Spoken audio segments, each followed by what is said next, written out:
जो सत्संग है उसके लिए और आत्मा की खुराक है सत्संग। सत्संग में जाने पर वैसे बहुत से लोग इसका तमाम प्रकार से अपना अर्थ निकालते रहते हैं। कहते सत्संग में क्या करने जाएंगे, सत्संग में क्या मिलना जुलना है। सत्संग से बहुत बड़ी आत्मा को शांति मिलती है। कितना भी भूला भटका हुआ, कितना भी आदमी अशांत में डिप्रेशन में रहा हो, कपड़ा है, लेकिन जब वो सत्संग में आ जाता है और वो बैठ करके सुनता है तो उसको बहुत बड़ी शांति, बहुत बड़ा सुकून उसको मिलता है। और वो खुद इसका अनुभव करके बताता भी है लोगों से कि देखो हम बहुत बड़ी उलझन में थे लेकिन सत्संग में गए और हमको शांति मिल गई। इसीलिए लोग संत महात्माओं के दरबार में जाते हैं। इसीलिए बहुत से प्रेमी संत महात्माओं की पुस्तकों को, जो धार्मिक पुस्तकें हैं, उनको खोलकर लोग देखने लगते हैं। कभी कभी हम आप भी जब दुनिया में ज्यादा उलझ जाते हैं तो संत महात्माओं की वाणी से ही लोगों को समझाने का प्रयास करते हैं। महात्माओं की तमाम ऐसी वाणियां हमारे आपके पास हैं, जो हमारे आपके पास एक मुहावरे के तौर पर हम लोग कभी कभी उसका पालन करते हैं। रामायण की चौपाइयों को ले लेते हैं या गीता के श्लोकों को ले लेते हैं।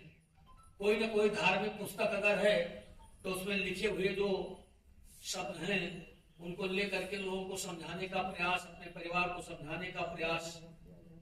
घर में झगड़ा झंझट हो गया और किसी भी माने में शांत नहीं हो रहा है तो घर के ही गार्जियन जिम्मेदार जो हैं कहते भैया काहे के लिए झगड़ा कर रहे हो, क्यों झगड़ा कर रहे हो। अरे तुमको रामायण भी नहीं आती है, रामायण भी नहीं पढ़ा है। रामायण में हमारे गोस्वामी जी महाराज ने लिखा कि जहाँ सुमति तहाँ संपत्ति नाना और जहाँ कुमति तहाँ विपत्ति निराना। ये चौपाई उठा करके आप घर के अंदर रख देते हैं। ये किसके शब्द हैं? महापुरुष के शब्द हैं। कहाँ पर लिखा है? रामचरितमानस के अंदर लिखा है। आप उसका अनुसरण करते हो और उसी पर लोगों को समझाते हो। तो भैया हमारी न मानो तो कम से कम वेद शास्त्र की बात मानो। अरे रामायण की तो बात मान लो, मेरी बात न मानो तो जो उसमें लिखकर गए हैं, बाबा गोस्वामी महाराज लिखकर जो गए हैं उसको तो हम नहीं कह रहे, वो कहकर गए कि सुमत से रहना चाहिए। सुमत एक ऐसा अस्त्र है कि जिससे सब प्रकार से आपको शांति जब तक वो आपके पास रहेगा आपको किसी प्रकार की कोई तकलीफ नहीं। अगर आपके बीच में बहुत ही प्रेम के साथ रहने का सुमत है, सुमत, क्योंकि जब से ये हमारे आपके बीच में अगर कुमति आ गई तो समझ लीजिए कि सब प्रकार के सारे खटखट आ गए। सब प्रकार से संतों महात्माओं ने तो इस पर कलम तोड़ दिया। महात्मा कबीरदास जी महाराज ने क्या कहा? अरे कुमतिया बैरिनी रोज लड़े हो, कुमतिया बैरिनी। कुमति एक ऐसी बैरिनी है, इतनी बड़ी दुष्ट है, इतना सबसे बड़ा शत्रु है हमारी वो बैरन कि वो हमको तंग करती रहती है। कुमतिया बैरिनी, अरे रोज लड़े हो, कुमतिया बैरिनी। अब क्या करती है कुमत? बहुत बढ़िया आराम से चल रहा है, घर में किसी प्रकार का सब एक दूसरे के बड़े पूरक हैं, सब एक दूसरे की बात सुनते हैं, सब एक दूसरे का। लेकिन जब वो कुमत सुमत के घर आती है तो क्या होता है? जब से कुमति अरे सुमति घर आई, जब से कुमति सुमति के घर आई, अरे एक चूल्हा माँ नौ करे रे कुमतिया बैरिनी। जहाँ एक चूल्हे पर खाना बन जाता था 10, 20, 50 लोगों का, आज केवल माँ बाप के बेटे और माँ केवल 2 ही। मैंने देखा, हमको तकलीफ तब आई, कष्ट तब हुआ जैसे मान लो जिसके 4-6 बच्चे हैं, 4-6 बहुएं हैं, नहीं आपस में बैठ रहा है, नहीं तकलीफ कुछ हो रहा है, चलो कोई बात नहीं। जहां पर केवल एक माँ है, एक बेटा है, न कोई बेटी है न कोई और औलाद है, केवल एक बेटा है और एक बेटा है, केवल एक बहू घर में है। और जब मैंने देखा कि दोनों के चूल्हे अलग अलग चल रहे, और वो बेचारी अलग, वो हमने उससे पूछा कि ये बताओ कि तुम्हारे घर में क्या दो चूल्हे जल रहे हैं? तो माँ कहती है ना ना नहीं, वो क्या करती रही? जब मैंने उनसे सुना, जलती तो नहीं हमने देखा है, लेकिन जब देखा दो जगह पर चूल्हे जले रखे हैं तो हमको ये भ्रम हो गया कि दो चूल्हे जरूर जले हैं। अब तुम्हारे एक चूल्हे पर भोजन बनता था, हम आते थे तो उस पर खाते थे, एक ही चूल्हे पर बनता था, आप दो चूल्हे देख रहे हैं। तब वो रो करके कहती है, वो तो नहीं बोली, बहू तो एक तरफ किनारे बैठी है, लेकिन माँ एक किनारे बैठ करके वो रोती है, उसकी सासू आंख से आंसू गिरा रही है। कहती है, वो भैया तिवारी, हम बनाए खाए 2 महीना होगा हमारे बांट में, आज आप जान पाए हो 2 महीना होगा बांट। अच्छा, कहनो 2 महीना के बीच में ये नहीं कोई जान पावा कि हम बनाई कब। जब रात सुबह सोए जाते तब खाए बनाए के तक कटोर दाल में खाए गए हैं, अपना खाए ली थे, उन्होंने खवाए दी थे। कोई ये न जान पावे कि इनके 2 चूल्हा बरत, यक्के चूल्हा बरत थोड़ा देख लीजिए। हम तो कोई आओ तो कहते यक्के तो बरत, लेकिन आप बहुत बेहतरिया हमें घर के रहो, आवत जात तो देख लियो कि चूल्हा जला रखा है। मैं जो आता जाता हूँ सबकी बात जान लेता, घर में जाता। तब इतना बड़ा कष्ट हुआ कि वाह रे कुमत, इसको कुमत है, किसके लिए आप रहते, किसके लिए? इसीलिए महापुरुष कहते हैं, समझाते हैं, बताते हैं कि ये कुमत जो है, और ये एक नहीं मैंने घर घर में यही देखा, घर घर में यही देखा। बहुत ज्यादा जो सुमत रही, लेकिन जब कुमत रूप में जानी ना जाती है तो अपने मन के अंदर ही आदमी अपने आप ही एक 2 भाई थे, 2 भाइयों में बहुत बड़ी बैठती थी, बहुत ज्यादा बैठता था। जब तक दोनों भाई बैठ न जाए तब तक भोजन नहीं करते थे। अगर छोटकऊ आएंगे तो बड़कऊ का इंतजार करते थे, कहते भाई भैया बड़कऊ नहीं आए हैं, घर में अगर महतारी या मेहरू कोई कहे कि चलो खाए लो, आएंगे तो खाए तैयार है, भोजन तैयार कर लो, तो कहा कि नहीं अब ही रखे बेटा है, कहा है तो भोजन तैयार है। कहे भाई बड़कऊ नहीं आए, अभी बड़कऊ नहीं आए हैं तो बहू आए नहीं है, तब बड़कऊ के इंतजार छोटकऊ करत है। अब तो कहूँ बड़कऊ पहुंच गए और घर में भोजन तैयार है, तो कहीं चलो खाओ, तो भोजन तैयार है, खा दिक्कत है तो नहाओ धो। कहने भाई ने बैठे रह जाओ, बैठे काहे न खियो, का बात? कहने भाई छटकवा आवा नहीं है, छुटकवा आ जाए, छुटकवा आ जाए जब साथ एकदम नहावा खाओ। ये प्रेम था दोनों में। ये छुटकवा नहीं आवा है, बड़कवा नहीं आवा छुटकवा, और दोनों बैठे रहते थे एक दूसरे के इंतजारी में, और बनाने और साथ ही खाते थे। एक दिन का समय था कि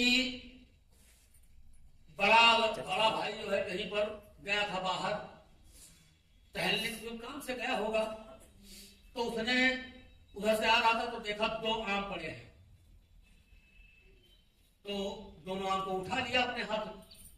तो एक था कच्चा और एक था पक्का, और दोनों हाथ में आम लिए हुए आ रहा। यहाँ 2 लड़के थे, एक उसके छोटे एक बड़के, दोनों लड़के दौड़े, दादा आवत है, दादा आवत है, दादा आवत है। लड़कों की आदत होती है कि दोनों दौड़ते हैं, दोनों दौड़ रहे हैं बड़ी तेजी से। अब वो दौड़ते जा रहे हैं तो छटकऊ अपन खेते से देखा था कि दादा जाते खेते गए, तो जब बाद में तो बन के खाए ही तो कहीं की आखिर ये तो बताई हो कि काहे नहीं बता। कहीं जब एक आम पर भैया के नियत दिखी गई तो कावा की एक आम पर भैया के अगर नियत दिख गए तब कावा की, जब वो आम है अपन परावा देख ली तो बाकी लिए ठीक है। कहने का मतलब ये क्या है, ये एक कुमत जो होती है बड़े बड़े लोगों को, बड़े बड़े लोगों को, कोई किसी को ये न कहे सभी भरत और राम नहीं बन जाएंगे। वो जमाना गया, वो युग था ऐसा के समय में मैं देख रहा हूं, महात्मा को तभी तो प्रकट संतों को आना पड़ा। प्रकट संतों की आने की क्या जरूरत थी? चल रहा था, ऐसे चलने देना चाहिए। भाई त्रेता में कोई प्रकट संत आया नहीं, द्वापर में कोई प्रकट संत था नहीं, सतयुग में कोई प्रकट संत था नहीं, कोई सत्य प्रचार प्रसार नहीं होता था। ऋषि मुनि महात्मा जंगलों में चले जाते थे। उनके दिमाग में आया, कुछ पढ़े लिखे, पढ़ने लिखने के बाद उनके दिमाग में बात आ गई, और बात आई तो अपना मतलब है कि बैराग उनके अंदर उत्पन्न हुआ कि दुनिया बेकार है, तो न किसी से पूछना न जानना। वहाँ गुरुकुल में पढ़ते थे, कुछ धर्म की बातें पढ़ते थे, कुछ मिल गई बातें, और घर से अपने निकल करके सीधे जंगल चले गए। वहां पर बैठकर साधना करने लगे, न कोई बात न कोई चीज। ये तो अनियुगों में रहा। उसमें कोई बताने समझाने के बहुत बड़े सत्संग के हाल नहीं बनाए जाते थे, या सत्संग के लिए लोगों को बुलाया जाता हो कि फला आज ऋषि मुनि आए हैं, उनका सत्संग होने जा रहा है। सत्संग की चर्चा तो आपके कलयुग में चली।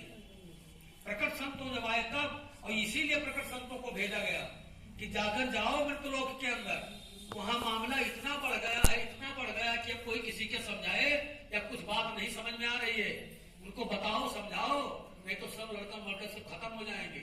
तो संत महात्मा आए और 700-800 वर्षों से लगातार जगह जगह पर समझाने का काम, उन पुरानी बातों को बताने का, धर्मशास्त्रों को खोल करके बताने का, रामायण गीता के उपदेश दे करके उनको समझा बुझा करके किसी तरीके से कि किसी भी तरीके से ये सब समझ जाए, किसी तरीके से इनके समझ में बात बैठ जाए, ये समझाने के लिए भरसक प्रयास। तभी इस प्रादुर्भाव संत महात्माओं का हुआ, और वो बता रहे, समझा रहे। वो देखते हैं कि कितनी बड़ी क्रांति मची हुई है, कितनी बड़ी क्रांति मची है। अरे प्रेमियों, हम कभी कभी पब्लिक मीटिंग करते हैं, ये पब्लिक मीटिंग नहीं है। कभी कभी जब काफी लोग आते हैं, कोई फंक्शन हुआ या कहीं पर बड़ा कार्यक्रम, तो वहां पर तमाम मतलब है कि और लोग आ जाते हैं जो हमारी संस्था से नहीं जुड़े हैं, वह लोग भी आ जाते हैं कि चलो भाई जय गुरुदेव वाले कह रहे थे और हमको बुला रहे थे, तो आज हम भी सत्संग में जाएंगे, चलो देखें कि वो लोग क्या कहते हैं, उनका क्या कहना है। तो वो आते हैं। तो जब वो आते तो उनको उनकी बात तो बताना पड़ता ही है, क्योंकि अभी वो तो आए ही हैं, उनको तो बताना ही पड़ रहा, समझाना पड़ता है। लेकिन जिनको आज 10 साल हो गया, 5 साल हो गया, 10 साल हो गया, 20 साल हो गया, सत्संग में आते हैं, न जाने कितने सत्संग सुन डाले, न जाने कितना सत्संग सुनते हैं, सुनाया जा रहा है, सुन करके जाते हैं, और सुनते हुए सत्संग को सुनते हुए इतना खटखट मचा हुआ है इन सत्संगियों के घर में, इन सत्संगियों के घर में खटखट मचा हुआ है। तब हम सोचते हैं कभी कभी कि क्या सुनाया जाता है और क्या सुना जाता है, क्या सुनाया जाता है, और सुन करके ये क्या सुनते हैं। भाई दुनिया में चलो खटखट मचा, वो तो हम देख रहे, भाई चलो ठीक, दुनिया में पहले ये बहने दीजिए। लेकिन हम जब अपना पूरा जीवन कितनी सेवा दे डाले, कितना सत्संग में आए, कितना साप्ताहिक सत्संग, प्रेमियों को बुलाना, अपने घर में 10-15 दिन पर सत्संग करना, बच्चे पैदा हुए हैं सत्संग में पैदा हुए। सोचो पहले सत्संग में बच्चे पैदा हुए, यानी जब बच्चा पैदा हुआ तो सत्संग हुआ। भैया आज हमें लड़का पैदा हुआ है, हमारे यहाँ सत्संग हुई, और हम कुछ न कर कथा नहीं, सत्संग हुई, सत्संग से हुआ। छठी में, बरहा में, मूरन में सब जगह सत्संग, और सत्संग सुनते रहे। इतना बड़ा भाव कि मैं सत्संग ही करूंगा, सत्संग ही कराऊंगा। सुनने में हम उनके घर का झगड़ा जब सुनते हैं तब कहते हैं कि बाप इनके जन्म हुए सत्संग के अंदर, इनका सत्संग में पैदा भय, जब से पैदा हुए महतारी बाप सत्संगी, इनके बापों को लिखा सत्संगी रहे, यू सत्संगी, इनके घर में लड़का पैदा हुआ, वह सत्संग के हो। आज घर के अंदर ये कलह मची है, तो वहां पर कहां पर ये गलती कहां से आती है? क्यों झगड़े होते हैं? सत्संगियों के घर में झगड़े क्यों होते हैं? उनके अंदर मान लीजिए जहां पर ये बात कही जाती है कि भाई कुछ तुम तो, हम दुनिया को नहीं, जैसे मेरे सामने कोई बात आई तो दुनिया को हम समझा रहे हैं। हाँ, ये बात जरूर है कि क्रोध का खाना, बहुत से लोग कहते हैं कि क्रोध क्रोध आता है, क्रोध आएगा, क्रोध का रिजल्ट भी है भाई। क्रोध का नतीजा क्या है? सर्वनाश हो जाता है, जब विवेक शून्य हो जाता है एकदम से। लेकिन एक बात कहते हैं लोग कि जोश में होश नहीं खो देना चाहिए, जोश में होश नहीं खो देना चाहिए। और वाणी एक अमोल है, जो कोई बोले जान ये तराजू तौल के तब मुख बहारा। आप नाराज हो जाइए, लेकिन नाराज होते हुए अपने को संभालिए कि मैं बोलने क्या जा रहा हूं। नाराज होना यह गलत नहीं है, क्रोध आ जाना कोई बहुत बड़ी गलत बात नहीं है। लेकिन क्रोध में तुम इतने क्रोधित हो जाओ कि तुम्हें यही ना आ जाए कि हम क्या करने जा रहे हैं, कौन सी बात मेरे मुंह से निकल रही है। और वो बात निकल गई, उसको पकड़ लिया। बाद में जब उसको लोग कहते हैं कि बिलाए नहीं जो तुम्हारे मुंह से यह शोभा देख रहा, ये बोले चाहिए तो कहते का बताए भैया अकेले हमार कट गए, वो भैया अकेले हमार कट गए। जब तुहार अकेलिया कट गई और रात दिन माला उठावत रहे हो, तब उनका अकेलिया का बता दीजिए कबो मतलब नाते आवत नहीं है, देखा अकेलिया कट गया कब बात भाई अकेले कट गए। हम बोली नहीं कहते, हमारे मुंह से कहा निकले जाते। दुनिया में सबसे बड़ी चीज यही होती है। और ये इतना बड़ा व्यापक रूप से मैं आपसे बता रहा हूं, आप प्रेमी भाई जितने लोग हो यहां पर बुलाते हैं सत्संग में, आप समय निकाल करके एक सत्संग करते हो। साप्ताहिक यहां पर आ गए तो कर लिया, और बाकी अगर आपके घर के किनारे कहीं पर हो रहा है तो वहां पर समय निकाल लीजिए। आप गृहस्थ में हो ही हो, खेती गृहस्थी का इतना बवाल सर पर है, आपके मौका आपने मिलत नहीं है, खेती आपके सर पर है। कहीं जानवर आदि की व्यवस्था करनी, कहीं खेती आदि की व्यवस्था करनी, कहीं ये करना वो करना, उसमें आप फंसे रहते हो। आपको बुलाया जाता तो कहीं महीने में एक सत्संग यहाँ मिल गया, और आए तो यहाँ पर आए, और किसी के यहाँ आने जाने की क्या जरूरत है। लेकिन ये बंदा जो आपके साथ बैठा है, आपके बीच में बैठा है, पर डे हमारी गाड़ी चला करती है। एक दिन हमारे एक प्रेमी, एक नातेदार, वो सत्संगी नहीं थे, तो वह आए और हमारी गाड़ी के किनारे खड़े हो गए। कहीं गड़िया भैया अपन बेची हो ना, तो उनका काहे कोनो हमारे बेचे मेरा काम उनका है काहे बेच जाएगी। अरे कहीं बहुत दिन से चलाओ तो गड़िया बेच जाओ। उनका गाड़ी नहीं बेचेंगे अभी हम, तो कहीं कि नहीं गड़िया न बेचियो, तो उनका ना ये बेचबे ना, अभी तो हमारा बजट नहीं भाई, आएगा समय तो देखेंगे, लेकिन हम गाड़ी बेचने के चक्कर में नहीं। तो वो मीटर देख लिए हुए, तो मीटर में रहा है वो लगभग 90-95 हजार चल चुकी रहा गाड़ी। तो 95 हजार किलोमीटर गाड़ी चली। अब वो मीटर देखे तो वो हाँ चौके हमारे अलग ताके, गड़िया अलग ताके, कहीं 95, तो अब तो और ज्यादा चली गए, ये कई साल की बात है। तो बहनी बताओ 95 हजार किलोमीटर गाड़ी बाहर चली है, तो अब इका आओ तो चलाई के चक्कर में ले बनवाए दी रहे, बेचे चक्कर में कहीं। चलो ये बात छोड़ो, हम इसे चक्कर में न बेचो, लेकिन एक प्रण हमारे सामने है, तुम बता दो आप हमका पूछो। 95 हजार किलोमीटर आपकी गाड़ी चल चुकी है, तो ये बताओ हमारे यहाँ कई दिन आए हुए क्या बताओ 95 हजार किलोमीटर गाड़ी हमारा चली है, उनके घरे हम नहीं पहुंचल है भाई, कई वर्ष होएगा। तो वो जब चौंके ना, तो हमका हाँ सही बात है, मैं चलता तो हूँ, ऐसी बात नहीं है, लेकिन वहीं पर जाता हूँ जहां पर गुरु महाराज की बात सुनने वाले होते हैं। तुमको तो कभी फुर्सत मिलती नहीं, तुम तो चलते नहीं हो।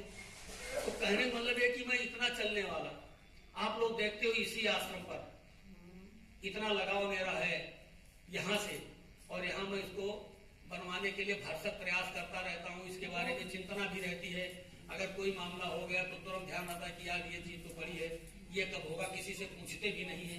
यहाँ लोग आते हैं तो यहाँ भोजन आदि की व्यवस्था। अभी मैं उस दिन से आया लखनऊ से, और जैसे ही लखनऊ से पहुंचा तो यहाँ तुरंत, और हमारे सामने कोई बात नहीं कि भैया का साथ होने में रहा, आयो तो काम मामला है ठीक ठाक है कि नहीं है।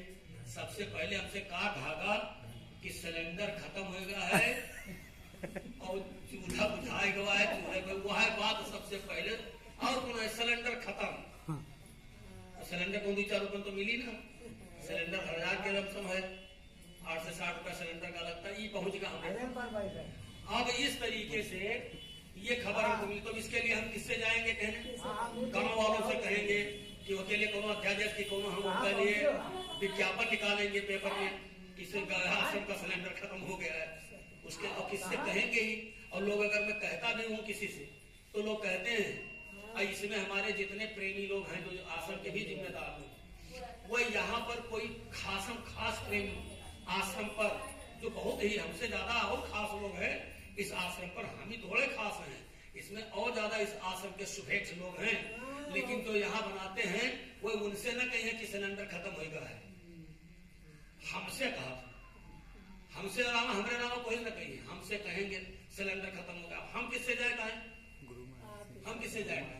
हम उसी समय हम गाड़ी ले करके चली घर घर में सिलेंडर के बात कही, तो जितना सिलेंडर के पैसा न मिली उतना तो पेट्रोल लग जाएगी, तो उसकी व्यवस्था, ये चिंता मुझे रहती है और हम उससे किसी से कहते भी नहीं, तुरंत उसकी व्यवस्था। कहने का मतलब है कि लोगों की इच्छा आकांक्षा रहती है, हमारा भी मन लगा रहता है, हम भी सोचते हैं कि यहाँ पर किसी प्रकार की कमी न होने पावे।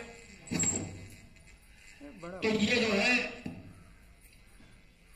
यहाँ की चिंता बनी रहती है। यहाँ मैं आता जाता हूँ, लेकिन यहाँ पर आए तो जैसे ही मैं पहुंचता हूँ, एक दिन कार्यक्रम किया, अभी कार्यक्रम आया हूँ, कल दिन में आया हूँ, आज कार्यक्रम कर रहा हूँ, अगर रात रुक गए तो सुबह निकल जाऊंगा, हो सकता है शाम को निकल जाए, और नहीं शाम तो सुबह फिर निकल जाएंगे, और फिर निकल जाएंगे तो फिर बृहस्पति तक के घूमेंगे। और घूमते किसके यहाँ है?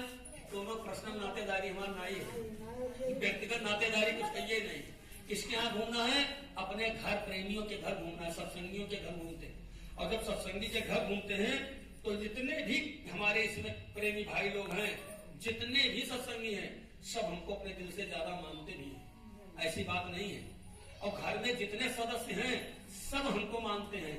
तब कहते हैं लड़का कहते कितने पप्पा हमें समझा दे, पप्पा कहते कितने लड़कों हमें समझा दे हैं, और पत्नी जी कहते कि हमें पति जी का समझा दे, और जो बहुत है तो कहते कि हमें बूढ़ा का समझा दो, बहुत ऐसा है ना घराने वही धोते मांगे थे साड़ी ने सही। अब बताओ होली में उनका साड़ी चाहिए कि बिटियन क्या चाहिए? एक बूढ़ा समझा दो, बताओ बूढ़ा क्या वो समझाओ ना, हम समझेंगे।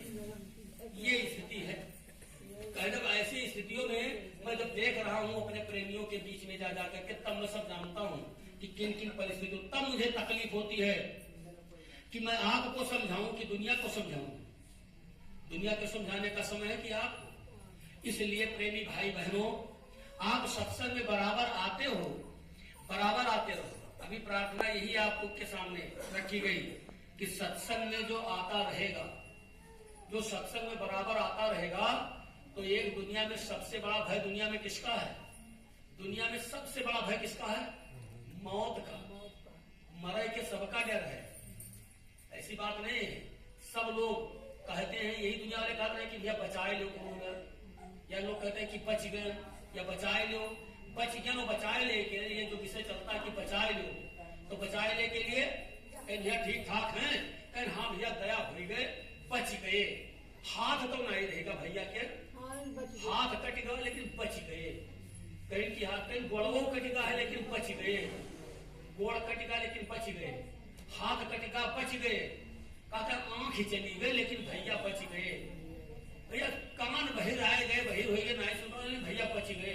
अरे जब कान बहिर हो गयो, आंखें सांधर हो गयो, बच गयो, हाथ पर तो बच जाए, का मरे नहीं ऐसे बच गए। अरे वो जिंदगी में का फायदा जब आंखें न रह जाए, गोड़े न रह जाए, हाथ न रह जाए। लेकिन तब भी जिसके हाथ पैर आंख दोनों नहीं है, सब कुछ से पूरे शरीर से बिल्कुल भिन्न भिन्न भर माछी करत है और शरीर से फूट गया है, लेकिन अगर थपरा हुआ हो कि मारे उनका नहीं मैंने मारे तो मरी ना, मारे घर पे नहीं कि डेर मारे के लागत है कि मर के जाइए। हम दुनिया देखा चाहिए, दुनिया देखे के चाह है, परे हैं, लेकिन ये नहीं कहा था कि कहा कैसे कह तो देते कि मौत हो जाए, मौत के लिए कहते लेकिन जबान से कह देते मौत के। अगर कोई कह दे मर जाओ, हाँ ये बूढ़ा का है हमें यहाँ बहुत ज्यादा तंग किया, जैसे हम जाई तैसे यह पूछे हो भैया हमार मौतिया न हुई, हम कहा मौत के ना हमें आए रहे 15 दिन पर गाँव का, तो मौत पूछे थे उनसे ना बच्चा हमार मन कहते हैं हम मरी जाई, हम मरी जाई, तो कहा कि तुम मरी जाइयो, जब मौत आई तो मरी जाइयो। अब जात है तो गांव मुरहट लड़कियन के तो कमी है नहीं। मुरहट लड़के जात है, कहीं हे बूढ़ा तू मरी हो ना, तू मरी हो ना, तो कहीं हम कहे मेरी तुम्हारा अम्मा मर जाए, तो पप्पा मर जाए, तुम्हारा भैंस मर जाए, तू घर भर पटरा हो जाए, उसका दही उठाए ले जाए, हम कहे मर जाइए, हमका हुआ है। अगली देर के बाद अपनी मौत मांगत रही पूरा, हमें कहते कि हमारा मौत न हुई। और जो लड़का कह दी से तो वह कहता था मैं हम कह जी तोरे घर में पटरा हो जाए।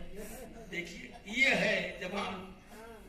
कहने का मतलब है कि मौत से हर आदमी डरता। लेकिन सुनाया जाता है कि सत्संग में आते रहोगे तो मरने का भय दिल से जाता रहेगा, ये खत्म हो जाएगा। मरना क्या चीज है? अच्छा, मरने के बाद में अगर आप वास्तव में सत्संग में बराबर आते जाते हैं, सुनन ध्यान भजन नित्य नियम से करते हैं, तो आप एक बार सोचेंगे कि चलो ठीक है, ऐसी कोई बात नहीं है। संत मत में तो मृत्यु को खिलवाड़ समझते हैं। उनके यहाँ क्या है, इधर से उठा करके इधर से उधर कर देंगे, नहीं बाहर थोड़े जाने देंगे। जब उन्होंने कहा कि नरकों 84 से बच्चा तुमको हम बचा लेंगे, तुमको नरक और 84 में हम जाने नहीं देंगे। तो इस तरह से जो है नरक और 84 में आप नहीं जाने पाओगे। गुरु महाराज ने कहा नहीं, गुरु धरा शीश पर हाथ मन क्यों सोच करे, गुरु हरदम तेरे साथ मन क्यों सोच करे। गुरु हरदम तेरे साथ, गुरु धरा शीश पर हाथ मन क्यों सोच करे, गुरु हरदम तेरे साथ मन क्यों सोच करे। गुरु हुआ स्वामी जी महाराज, गुरु महाराज हमेशा हर प्रेमी के साथ हैं। जिस दिन नामदान दिया उसी दिन से जीवात्मा की डोरी वो अपने हाथ में ले लिए। अब ये है कि हमको आपको उनके बताए हुए के अनुसार अगर हमको आपको सही ढंग से अपना जीवन यापन करते रहना है तो गुरु के वचनों पर बराबर ध्यान देने की जरूरत है। गुरु के वचनों पर ध्यान दीजिए। दुनिया के वचनों को, दुनिया के ताने बानों को, दुनिया के टांट को, उनके व्यंग बातों को, उनके पुरचुक बोले कह न जाओ। बोलते हैं बोलने दीजिए। हाथी जा रहा है, कुत्ते घूमते रहते हैं। तुमको अपने से मतलब रखो, अपने काम से मतलब रखो। दुनिया के रगड़े और झगड़ों से हटने का प्रयास करो। जितना ज्यादा हो सके उतना जल्दी।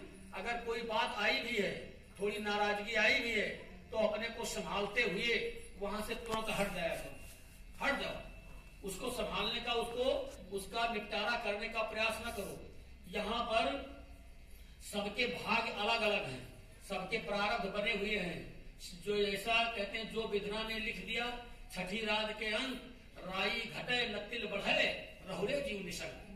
जो हमारे प्रारब्ध में कहते को न काहु दुख सुख कर दाता, को न काहु दुख सुख कर दाता, निज कृत कर्म भोग सुभ्राता। कोई किसी के सुख दुख का दाता नहीं है।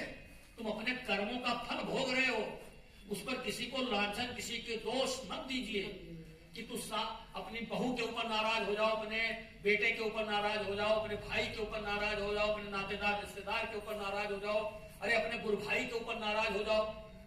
कोई सत्संगी गुरु भाई है, कह दो बस नहीं चाहते, हमारा सब ऐसा बिगड़ गया। कुछ नहीं, यहाँ किसी के बनाने बिगाड़ने की बात नहीं है।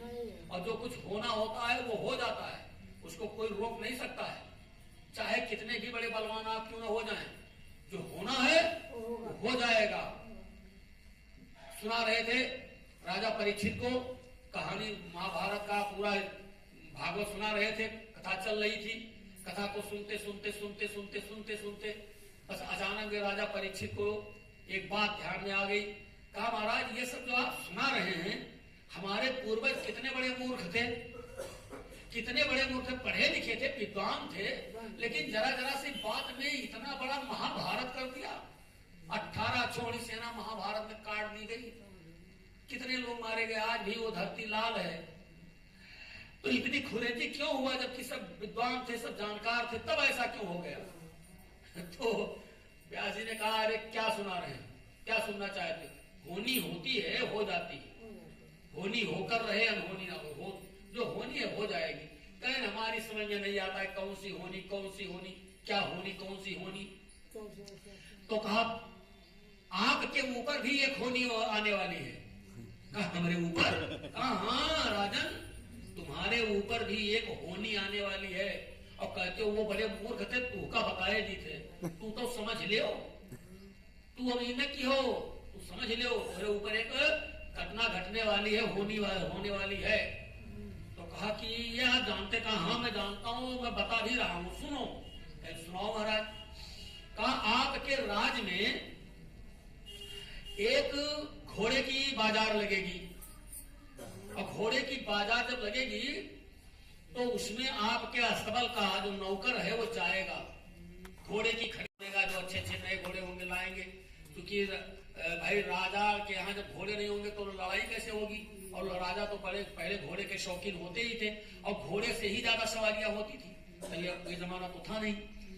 तो घोड़ा की बाजार लगेगी, घोड़ा बिकने आएंगे, बड़े अच्छे अच्छे रंगदार घोड़े, और आपके अस्तबल का नौकर घोड़ा खरीदने जाएगा, और जब वो घोड़ा खरीदने जाएगा तो वहां पर एक आपको घोड़ा दिखेगा, यानी उस नौकर को घोड़ा दिखाई देगा, तो उस घोड़े को आप खरीदवाना मत, पैसे दे करके उस घोड़े को न लेना।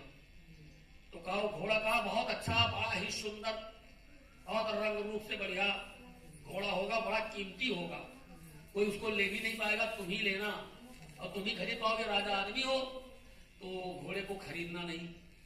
तो कहा कि अरे जब आप बता ही दे रहे हैं तो क्यों खरीदेंगे, क्या जरूरत है उसको खरीदने। अब बात आई, धीरे धीरे उस समय निकल गया, घोड़े की बाजार लगी, घोड़ा बिकने आया, अस्तबल का नौकर कहा मालिक राजा साहब आज बाजार लगी है, हम जाकर के घोड़े को घोड़ा देख ले, और अगर हो तो खरीद ले एक आध घोड़े। कहा जाओ देख लो। गए तो घोड़ा देखा, और घोड़े को देखा तो वो रंगदार घोड़ा, नौकर को तो मालूम नहीं था ये राजा की बात जो है और राजा के बीच की बात, तो नौकर को पता नहीं था, और राजा इस बात को भूल भी गए दिमाग से कि अब उनको बता दे कि तुम्हें ये नहीं करना है। वो पहुंचा और देखा रंगदार घोड़ा, बड़ा बढ़िया घोड़ा, पूरे बाजार से निराला घोड़ा, बहुत कीमती घोड़ा। तो वो आया, कहा कि महाराज एक ऐसा घोड़ा है जो मैंने अपने जीवन में कभी नहीं देखा, नौकरी तो आप यहाँ इतने दिन से कर रहे हैं, घोड़े की घोड़साल की इतने दिन से सेवा कर रहा, लेकिन इतना रंगदार घोड़ा मैंने नहीं देखा। तो कहा कि अपने मन में सोचा कि वो तो कह गए थे, बताया कि वो तो कह गए थे। अरे कहा महाराज महात्मा तो यही सब बताते सुनाते हैं ना, महात्मा आएंगे तो क्या सुने, कोई बताया होगा बता दिए होंगे, तो बताए होंगे, लेकिन मतलब यही कि अगर ले लेते तो एक शान बढ़ जाती है आपकी घोड़साल की, और अगर कोई देखेगा तो कहेगा कि हाँ राजा परीक्षित के घोड़साल में भी रंगदार घोड़े हैं बहुत अच्छे, तो इससे और ज्यादा घोड़साल की महिमा बढ़ जाएगी। अब उसमें करना क्या है महाराज, क्योंकि राजा ने इस बात महात्मा जी ने बता दिया था कि आप घोड़े को लेना नहीं, और अगर आप कभी मान लीजिए दिमाग में आया खरीद भी लिया तो घोड़े पर बैठना नहीं। कहा तो क्यों बैठेंगे, जब आप मना करें तो काहे के लिए बैठ जाएंगे। कहा चलो आप अगर बैठ भी जाएंगे तो दक्षिण दिशा की तरफ जाना। कहा उसमें क्या बात है, दक्षिण दिशा की चले जाएंगे, नहीं हम बैठबे नहीं करेंगे, दक्षिण दिशा पूरा वो उत्तर की क्या बात। कहा हाँ दक्षिण दिशा मत जाना। अच्छा चलो अगर आप चले भी गए तो वहां पर जंगल में वो घोड़ा रुकेगा, और जो है वहां पर एक औरत तुमको मिलेगी जो इतना करुण विलाप करती हुई रोती हुई मिलेगी कि उसके विलाप में, उसके करुण कंदन में पत्ते टूट टूट कर गिरेंगे, बहुत बड़ी जो है विलाप उसकी, और उस करुण वेदना को आप बर्दाश्त नहीं कर पाएंगे, लेकिन उससे कोई बातचीत न करना। तो कहा नहीं नहीं महाराज ये सब कुछ नहीं कहेंगे, ये सब क्या सुना रहे हो, मैं ये सब नहीं करना है। कहा नहीं सुनो, अगर आप सुनना भी तो उसको अपने यहाँ न लाना। तो कहा ठीक है नहीं लाएंगे, उसमें क्या लाएंगे, हम करवे नहीं करेंगे, लाने का क्या सवाल। और कहा अगर ले भी आएंगे आप तो राजन उसको अपनी रानी न बनाना, और अगर रानी भी बना लेना तो उसकी बात न मानना। अरे जाओ महाराज ये सब सुना डालो, हमें लेना ही नहीं है, ये पहले से इन्फॉर्मेशन उनको सूचित कर दिया गया था, उनको सूचना दे दी गई थी, बता दिया गया था, सब प्रकार से समझा दिया गया था। अब जब घोड़ा बिकने आया तो वो कहता है नौकर कि राजन आपको बैठने की तो बात कही थी, तो न बैठिएगा, घोड़ा रहेगा तो न बैठिएगा। जैसे बाजार कहे जब जाते लोग पहने जाते भाई लोग, कहीं ऐसी साड़ियां बहुत नीक है, कहीं कोई साड़ी नहीं है, बक्सा भर कपड़ा धरे हो और कहा जो कि बढ़िया है नीक है। अरे मैं ले धरा रही वक्त जरूरत काम में आवे कपड़ा हमेशा नहीं ले मिला था। तू बैठा हो खरीद लो पैसा है धरा रही न हुई तो कोई नाते बाते में कहूँ जीवे तो देवे तो सब कहा कही बढ़िया कपड़ा ला के चाहिए एक साड़ी ले ली। अच्छा ले लो भाई ले लिया। तो राजा से कहे तुमका चढ़े तो नहीं है घोड़ा रहेगा खाएगा क्या कहना है बढ़िया है एक रंगदार घोड़ा खरीद लीजिए। राजा ने कहा जाओ ठीक है ले लो। घोड़ा खरीद कर आ गया। कुछ दिन बीत गए। कुछ दिन बीतने के बाद में एक दिन मन में आया राजा टहल रहे थे टहलते टहलते घुड़साल में गए देखा वहां पर घोड़ा। अब घोड़ा बढ़िया रंगदार उसको पहुंचे तो राजा ठाक करके बढ़िया देखा बढ़िया मन नहीं मानिस मन मनवे नहीं कि बिना लगाम के घोड़ा शाम से कूद के घोड़ा पीछे बैठी गए। यहाँ जब लोग नहीं अपन मन रोक पावत है तो उका का कहा जाए तुरंत सड़क से बैठ गए घोड़े के ऊपर। घोड़ा जैसे ही 22 सवारी भाग तेज से घोड़ा और भागते भागते बेलगाम के घोड़ा जाए कुछ जंगल में रुका और कहूँ कुछ रुकवे नहीं कि जंगल में पहुंच गया जंगल में रुका। अभी वहीं पर खड़े खड़े इंतजार कर रहे कि अभी वापस आए इस पर फिर बैठे क्या करें तो संजोग तब तक देखा उधर से आवाज आ रही बड़ी करुण विलाप।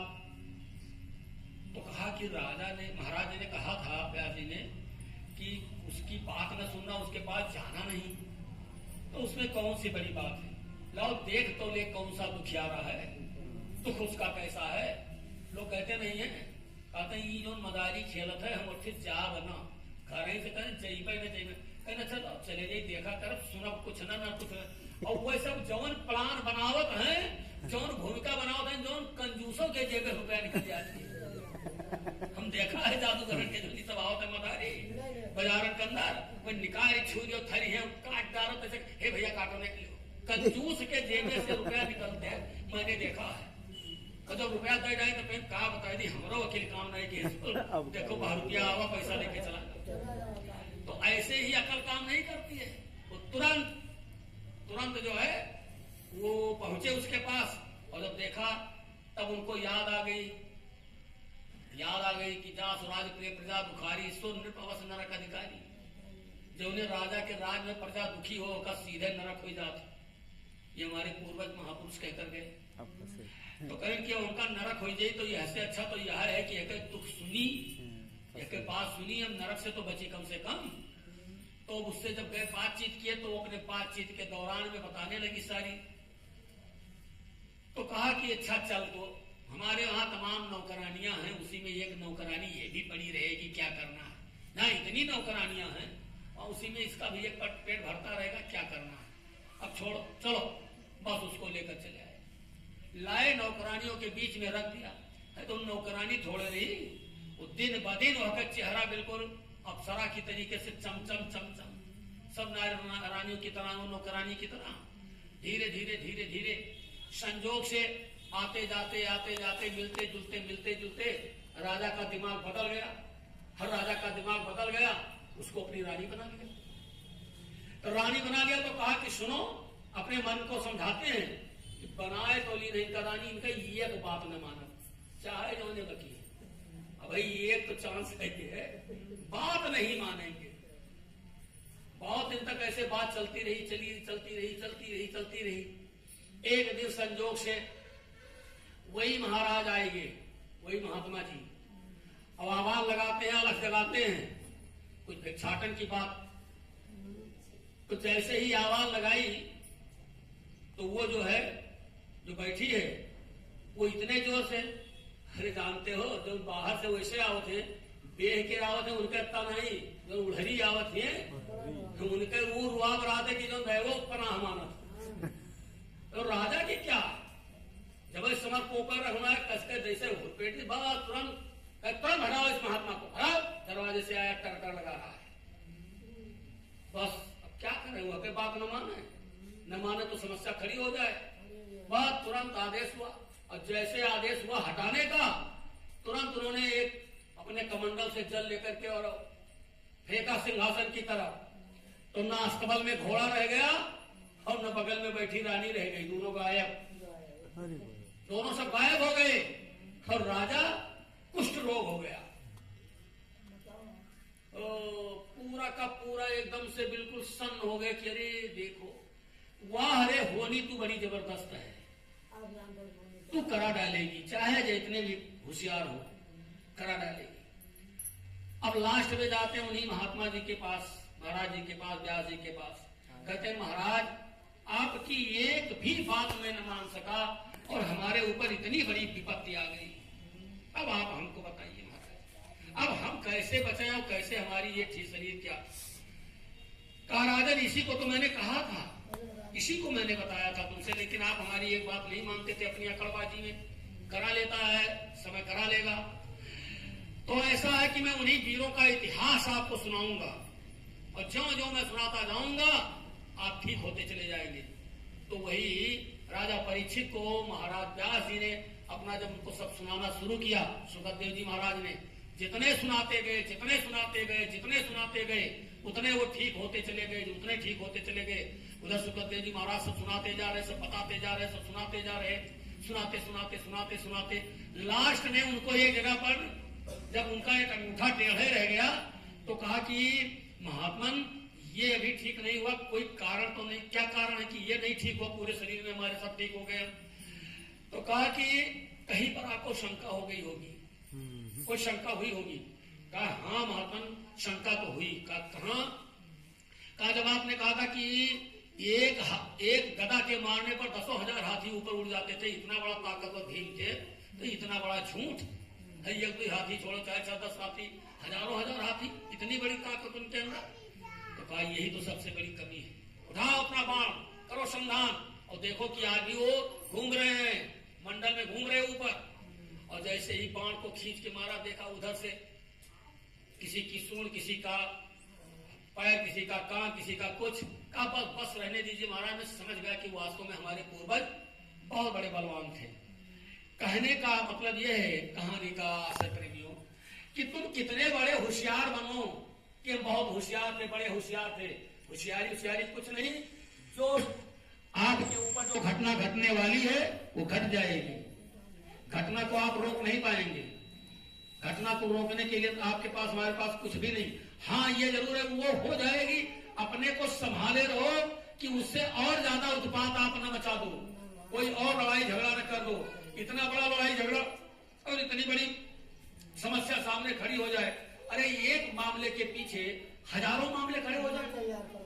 भाई चलो ठीक है, हमारा आपका नहीं बैठ रहा है, और अगर मैं आपके उस झगड़े के पीछे पड़ जाऊं तो हमारा आपका नहीं बैठ रहा, तो जब आप खड़े हो जाएंगे तो इतना नहीं, इतना बड़ा विस्फोट करेगा कि इतना बड़ा विस्फोट की जिसको क्या बताया जाए।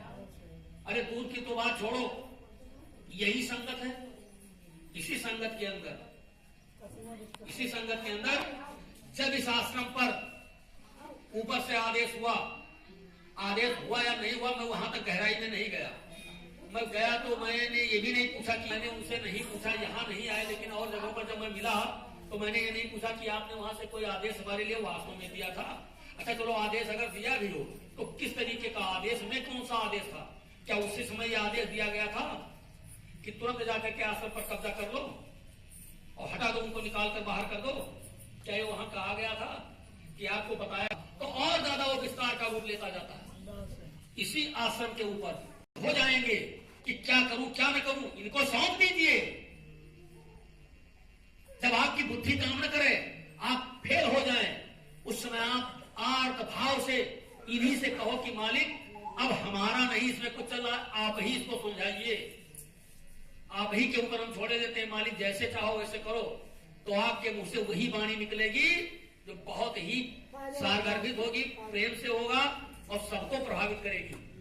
वाणी को बदल देने का पावर, ताकत अगर किसी में है तो इन्हीं के अंदर है, आप अपने आप नहीं कर पाएंगे।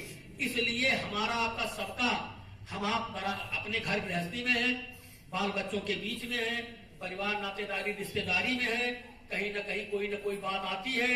अगर उस जगह पर आप अगर सही ढंग से अपने बुद्धि का अगर नहीं काम में आ रहा है, अगर दिमाग में बिल्कुल एकदम से टेंशन में हो, कुछ समझ में नहीं आ रहा है, तो जाकर के इनके सामने बैठ करके रो, और इतना रो, इनसे कहो कि अब हमारी अकल बुद्धि काम नहीं कर रही, प्रभु आप ही निपटाओ, निपटा देंगे, बड़ी सरलता से निपट जाएगा।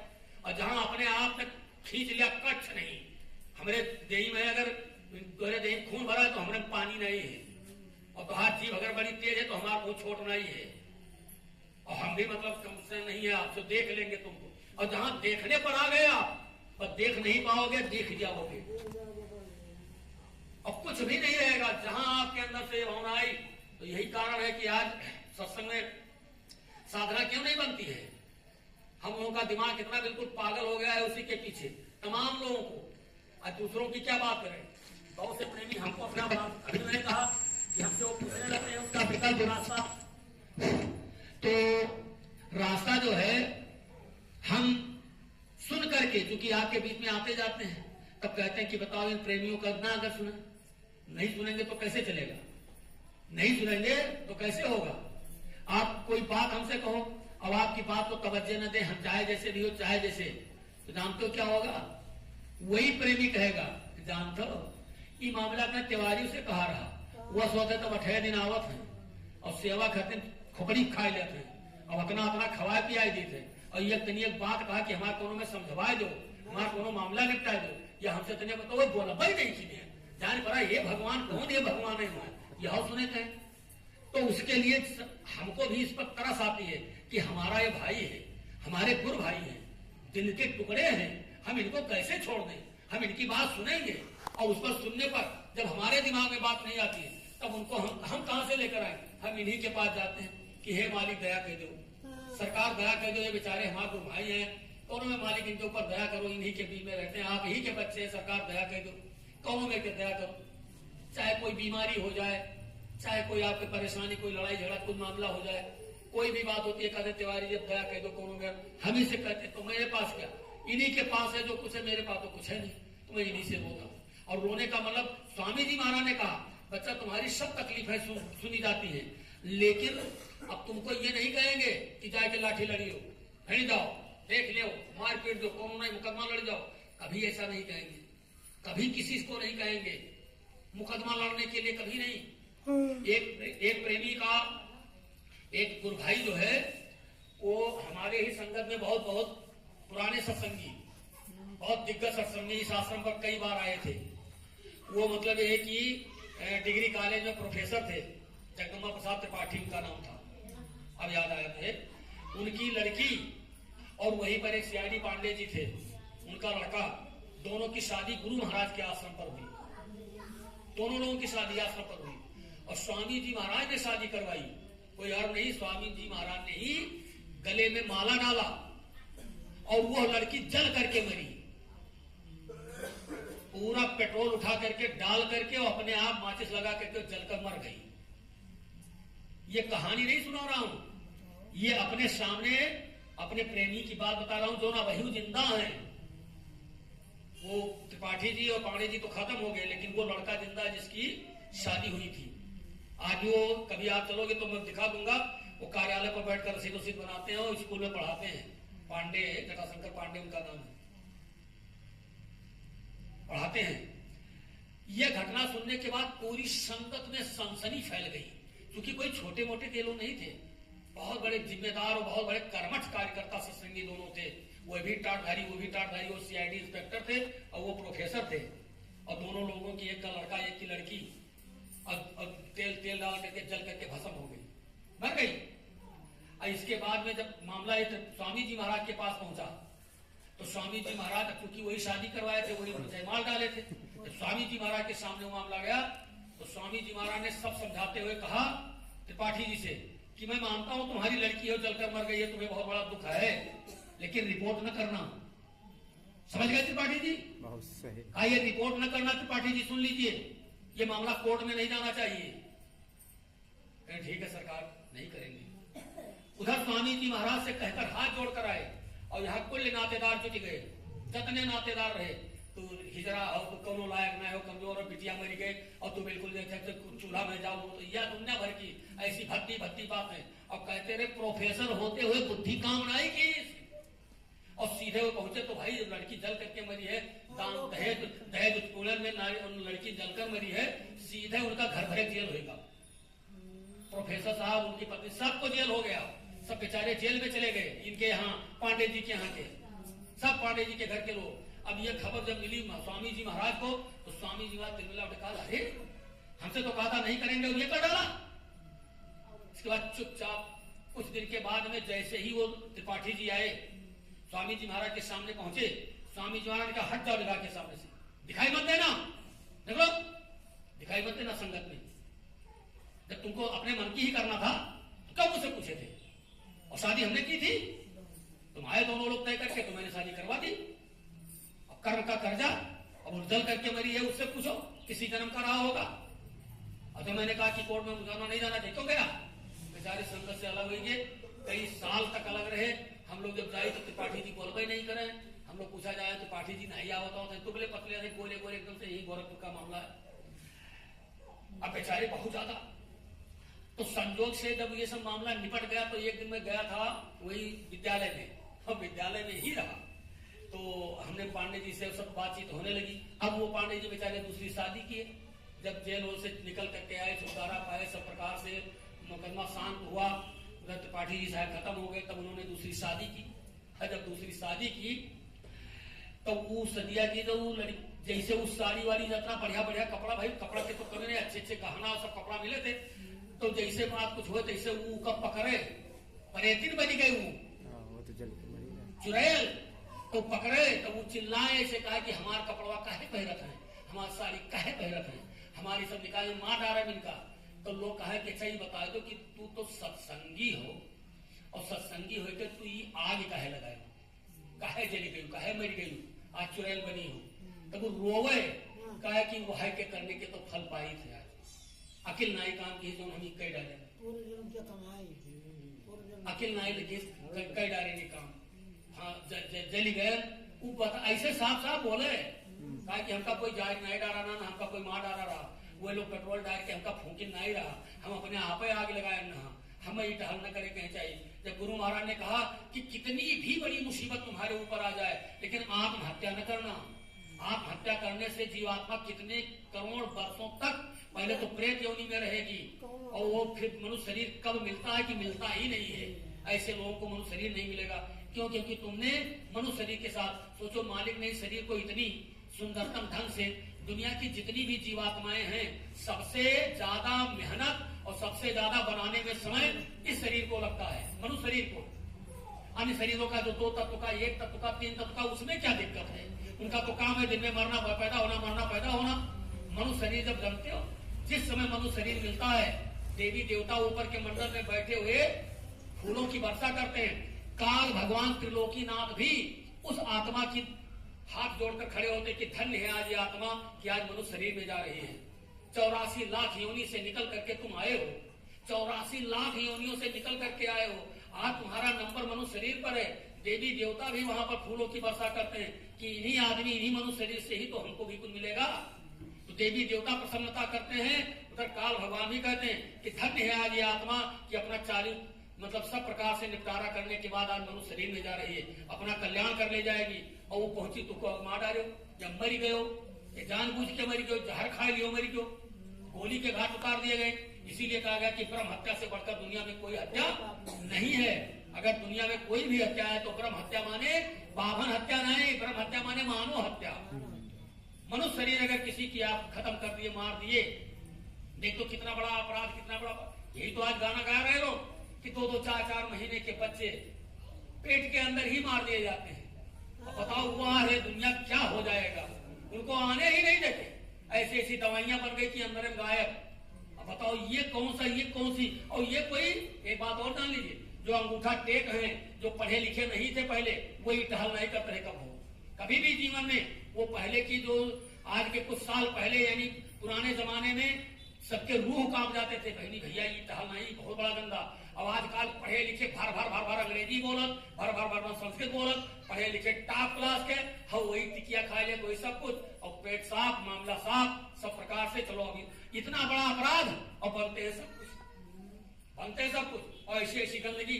इसी में तो मैंने कई बार लोगों से कहा, लोग कहते हैं कि पूजा बहुत करते हैं, पूजा बहुत करते हैं, रामायण बहुत पढ़ते हैं, और आप खा लो। और हम जब पता कि ठीक है बढ़िया है, हमारी बेटी में बनाई से, बहनी हमारा बनाई नहीं है, और वो पूजा पाठ बहुत करते हैं, रोज हर दीपे रहते हैं, हर सोमवारों रहते हैं, कौनो बरतो बाकी नहीं है, तो उनका तो ठीक है। लेकिन ये बात जान पावा कि यहाँ हो भाई के कहता हो ऐसे का मामला, तब तो भैया कहा न कहती उनके बहनी के रंग, अब उनके बहनी के पूजा पाठ सब कुछ, और खवावे में भंडारा उन्हें बना के चलो खाए लो। ऐसे ऐसे घर में ऐसे ऐसे लोगों को मैंने देखा। तब मैंने इस बात को आवाज किया था कि ऐसे लोगों के हाथ का पानी भी नहीं पीना चाहिए। हत्यार कैसा कहा, हत्यारे क्या तो कहा जाता है कि चले जाओ उधर पुरिया बना लो, वहां एक जानवर का आदमी मारो तो कहते दक्षिण में पुरिया बनाओ, मुँह जाके रहो, साल भर भीख मांगो, फिर एक बाद जाके काशी में नहाए के रहो तब खावे। तो वो हत्या ये थोड़े कहूँ जानवर कहूँ मरेगा, गाय या भैंस कोनो जानवर मर गए तोरे हाथे से तो हत्या, और सीधे अपने बच्चे को जो भूल हत्या है उसको भूल हत्या करने वाला उससे बड़ा अपराधी दुनिया में कौन होगा, उससे बड़ा पापी दुनिया में कौन होगा। और वह क्या हाथे के बनावा लोग कुछ नहीं बहनी सब ठीक ठाक। इस तरीके से बहुत बड़ा महान पाप, तो समझाने लगे, डांटने लगे, तो क्या करे भाई, जब हो गई बात बिगड़ गई तो उसमें क्या है। इसलिए कभी भी हम लोगों को बहुत ही संभल करके चलना चाहिए। हम लोग मतलब यह है कि सत्संगी हैं, सत्संगियों के सामने कभी ऐसी बातें नहीं कहनी चाहिए, कभी ऐसा नहीं कहना चाहिए, कभी चाहे जैसे भी हो कभी ऐसी बातें नहीं करनी चाहिए। बहुत संभल करके तुम सत्संगी हो, सत्संगी तो सत्संग के मतलब यह कि उसमें प्रेम के साथ रहो, और बड़े ही प्रेम के साथ अपनी आवाज अपनी बात को, अगर तुम्हारे वाणी के द्वारा, तुम्हारी वाणी के द्वारा कोई बात, अब आजकल ये भी आप समझ लीजिए, पहले की बात तो छोड़ो, आजकल विवेक नाम की कोई भी चीज नहीं है। जरा जरा सी चीज पर लड़के फांसी लगा लेते हैं, जरा जरा सी चीज पर छोटे छोटे बच्चे, उनके ऊपर कौन मुसीबत आएगी, कौन मुसीबत समस्या आएगी, वही कौन डिप्रेशन में रहे, बच्चे फांसी लगा। और बड़े बड़े सयाने लोग, उन्हों के दिमाग बच्चों से भी ज्यादा खतरनाक, तुरंत बहुत देर नहीं लगती है। एक मेरे सामने बगल की घटना है, सुनो भाई आप लोग, इधर उधर की बातें मत करो। अभी इधर बगल की घटना मेरे गांव के पड़ोस की बात है, ज्वलंत उदाहरण में बताऊंगा। अभी मामला चल रहा है, उनका मुकदमा चल रहा है। वो नाग पंचमी का महीना था, नाग पंचमी का त्योहार, सावन का महीना, और लड़की को मतलब सब लोग अपने अपने लड़की को अपने यहाँ ले जाते हैं कि चलो बिटिया तेने त्योहार क्या, जैसे होली त्योहार, जैसे नाग पंचमी त्योहार, तो चलो बहनी चलो। अब वहां से गुड़िया के लो तो सब बिटिए जाते अपने, वो अपने ठौरे बगल एक मामला रहा, लड़का कहे पठाई दिन कि भैया चले जाओ, बहनी कहे लावे कहे कोनो ज्यादा दूर नहीं, 5-6 किलोमीटर के रास्ता है, 10 किलोमीटर, चले जाओ साइकिल लेके चले जाओ, बहनी बैठा लो। अब वो लड़का बेचारा पहुंचा, अब वो पहुंचे, कोनो पहले से बातचीत रही नहीं, पहले से कोई बातचीत नहीं थी, और पहुंचे आने के लिए पहुंचे तो वो जैसे द्वारे पर पहुंचे तो बाप और लड़का दोनों छपरा छाव है, वही जगह उनके महतारी बैठी ना है। तब तक वो लड़का पहुंच गया, भैया राम राम, भैया राम राम, भैया राम राम, भैया सीताराम, बातचीत हो गए। बातचीत लेकिन कहाँ आया भैया, कहीं अम्मा पठेन है, बप्पा पठे देने की जाओ, बहनी कह ले आओ, तो कहीं बहनी पढ़ाया कुछ पहले सने कुछ नहीं ना, कुछ बताए बताए ना, जब उन्हें मनो तब तू लोग घर पर चल दो, बस वहां पठे नहीं चलो ले बात कैसे। और लड़का डांट दे, यानी हमवा डांट दे, सरवा कहे, और सरवा रात छोटे उम्र में रहा, का कसके जोर से डांट दे, बस वो किनारे भाग गवा, वो भाग के गवा तो अंदर घुस गवा, वो जाए कहे तो बहनिया अंदर रहा है। बहनिया कोशिश की, मैंने कहा भैया कहाँ है, तो फिर आए ना आने, तो जीजा ये में फटकार दी गिरिया दी, और बुढ़ऊ कुछ बोलबे नहीं की, और वो चाची बैठी रही, वो कुछ नहीं बोली। तो कहें तो चलो का के नहीं हुए, चल हम न जेबे अपने घर का, हम आदि से अपने घर में छोड़ दे, चलो। तो कहें मैं तो कहीं वही का तू तैयार हम चलित है, वो ऊपर से अपन कपड़ा उपड़ा पहन के बस वो अपन निकल पड़ी, और लड़का को आगे आगे, लड़का पाछे टोके पीछे मैं बहनिया वह मन हो सब देख पाछे पाछे। अब जैसे दोनों पर पहुंचे बस तैसे बड़े जोर से डर कर वह देखो सजी जाती, न हमसे पूछी न तुझसे पूछी, वह तैयारी बनी जाती। कह वो भैया का करी कलजुग लाग है, न कोनो कुछ न पचोन न पाँव न पहनगी, वही न मिले न भेटे, वो जाती है बल लड़कवा तो अपन खड़ा, बस बड़े जोर से डांटे चलो वहां चाहे कहे हुई तो जाओ जाओ, हम लेके छोड़ दीबे, जा भग हम छोड़ देवे, लेके पठाई दीबे। तो वो तो डांटे सूखा की लेके पठाई दीबे, लड़कवा डांटे जा तो भाग यहाँ से, और वैसे कैसे जाए, कुछ कपड़ा उपड़ा देखे तो पठवा जाई, बस वो तो अपन चला गया, साइकिल लेके भागा हुआ। और वो बिटीवा मारे डसटी अपन आए घर के अंदर चली आए, वो लोग सोचे घर में मामला साफ, वो पहुंची अंदर और फट से साड़ी खींची सापन, और फट से ऊपर लाग रही वो रहा लटान, खपरेला घर और लटान ऊपर रही, कोई बनेरिया में लटे, फट से सरिया बांध और प्लास्टिक के साड़ी डाले, वो फट से पेटी पर पहले साड़ी बांध, फट से अपन बांध को लटक गए। तुरंत लटकी हुआ खड़बड़ करो तो सांस निकल के वहां दूर से आई रहा कुछ खाने से, तो खड़बड़ा तो जब हाथ पांव धोले तो बात है जब मौत उठे, बस वही आई घर में चले वो भैया दौड़ो, वो भैया दौड़ो, फांसी लगा ली इसको भैया, जो लिख दौड़े रसली लाओ हंसिया लाओ, वाह काम खत्म। अब हल्ला होगा मामला, और 10-15 किलोमीटर के दूरी के बाद बता रहा हूँ, इतनी ज्वलंत उदाहरण। फांसी लगे, बात क्या हुई, कितनी बात में और फांसी लगी तैयार। अब वही तक मामला गलत है, वही निपटाना ही है मामला। आजकल लोगों की बुद्धि शून्य हो गई है, कोई विवेक नहीं है, कोई बात नहीं रह गई है, बस जरा सी बात के अंदर आदमी आप काम कर लेता है। हम तो कहते हैं कि ये बात बच ले गया है, अपन तो वह सबसे बड़ा वीर है। किसी तरीके से बुद्धि और विवेक को कितने लोग इस तरीके से, कहने का मतलब यह प्रेमी भाई बहनों, सुमिरन भजन ध्यान हम लोग करें, प्रार्थना मालिक से ये करते रहे, सुबह शाम रात दिन मालिक से प्रार्थना विनती करें कि हे प्रभु आप हमको लगाए हो शरण में, लगाए रहो। संभव है झंझटों में मैं तुमको भूल जाऊं, पर नाथ दया करके मुझको न भुला देना। मेरे प्रभु हमको बराबर याद करते रहना। हम ऐसे ही अगर लायक होते तो निकल न गए होते। कितनी सदियां कितने जो बीत गए, अभी हम अपने घर नहीं जा पाए हैं और इस मृत लोक में पड़े हुए हैं। तो हे प्रभु अगर अब की बार बाह पकड़ लिए हो तो बाह की लाज रखना प्रभु। हे मेरे मालिक, ये प्रार्थना रात दिन हम आप करते रहें और अपने विवेक और बुद्धि को जहां जरा सी मामला हो जाए तुरंत मालिक को सौंप करके चुपचाप बैठ जाओ, वो जैसा चाहेंगे वैसा अपने आप निपट जाएगा। और रही बात मान और सम्मान और अपमान की, जब हम प्रार्थना करते हैं कि मान बड़ाई छोड़ तेरे भले की कहूं, तो हमें मान और सम्मान के कहा। हमें पूरा जिला के अंदर बहुत लोग हमारा अपमान करते हैं तो बोलते सम्मानों करते हैं, और मान और सम्मान के अंदर में तो बाबा जय गुरुदेव जी महाराज है, उनके कितना बड़ा बताओ। बाबा जय गुरुदेव जी महाराज से इतना बड़ा दुनिया के अंदर कौन जगह अपमान नहीं था। आज भी लोग बुरा भला कह देते हैं। जितने भी महात्मा, जितने भी अवतारी शक्तियां हैं, किसको इस दुनिया वाले ने बख्शा है। हम मान सम्मान के लिए मर्जी क्या है, हमारा मान सम्मान नहीं, हमारा तो इज्जत गायब हो गई। इज्जत का इज्जत क्या गायब हुई, जो कहते हैं गलत करते हैं उनकी इज्जत जाएगी। इज्जत और इज्जत की बात कुछ नहीं, चुपचाप किसी की बात को सुन लेना, बर्दाश्त कर लेना, ये सबसे बड़ी महानता होगी। और हम आप सबके सब लोग लगे हुए हैं, लगे रहें, मालिक से प्रार्थना करते रहे कि मालिक आपका दामन न छूटने पावे। देखो होली का प्रोग्राम अब नजदीक आ गया है। आज बृहस्पतिवार है, फिर 12 तारीख को 13 तारीख को आपकी दीपावली पड़ेगा बृहस्पतिवार, और 13 तारीख को हम लोग मथुरा में रहेंगे। मालिक की दया कृपा बनी रही तो हम सबके सब लोग 13 तारीख को मथुरा में, बहुत से प्रेमी हमारे तैयारी बनाए हैं, बहुत से प्रेमी नहीं जा पा रहे हैं। स्वामी जी महाराज ने एक बार कहा कि हमारे बहुत से बच्चे नहीं आ पाए किसी कारणवश, तो क्या उन पर दया नहीं होगी? जो जाते हैं उनसे ज्यादा वह लोग जो नहीं जाते हैं, अपने घर पर बैठ करके सुमिरन भजन ध्यान करें। वो समझ लें कि मैं मथुरा में ही हूँ। शाम को रोजाना घर में सुमिरन भजन ध्यान, सामूहिक प्रार्थना पाठ, घर में बैठ करके फोटो लगा करके देखो आप करो यहीं पर, तो आपको कम लाभ नहीं मिलेगा। आप किसी परिस्थिति बस नहीं जा पा रहे हो मथुरा, तो परिस्थिति तो सबके सामने रहती है, नहीं जा पा रहे। अगर कोई आपका मन बन जाए, कोई परिस्थिति न ज्यादा बिगड़ने पावे, तो आप चलो मथुरा, तैयारी बना लो, बसें जा रही हैं, अब भी सवेरा है, चल सकते हो। कोई बहुत बड़ी बात नहीं, बस टिकट थोड़े गई है, व्यवस्था हो जाएगी।